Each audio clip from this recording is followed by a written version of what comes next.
আসসালামু আলাইকুম। কই মাছ রান্না করব, এজন্য কই মাছটাকে ভালো করে ধুয়ে হলুদ লবণ মেখে নিয়েছি। এখন কড়াইতে তেল দিয়ে দিয়েছি, তেলটা গরম হয়ে গেছে। মাছটাকে ভেজে নেব উল্টে পাল্টে। এই যে আমার মাছটা ভাজা হয়ে গেছে। এটা দেশি কই মাছ। কই মাছটা একটু শুকনা, কিন্তু দেশি কই মাছ।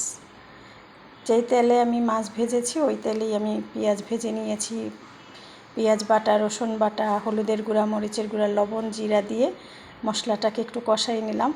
এই যে তেল উঠে গিয়েছে, এখন আমি আলু দিয়ে দেবো। কই মাছ আলু দিয়ে ভুনা করব।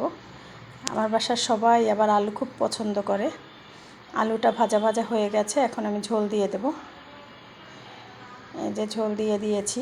ঝোলটা ফুটে উঠলে ভালো করে কিছুক্ষণ ফুটবে, তারপরে যে ভাজা মাছ রেখেছি ওইটাকে আমি দিয়ে দেব। ভাজা মাছ দিয়ে দিলাম। এখন আবার মাছ সহ কিছুক্ষণ ফুটবে। এই যে কিছুক্ষণ পরে আবার একটু কাঁচামরিচ আর ধনেপাতা দিয়ে দিচ্ছি। মাছটা খেতে অনেক মজা হয়েছে, আলহামদুলিল্লাহ।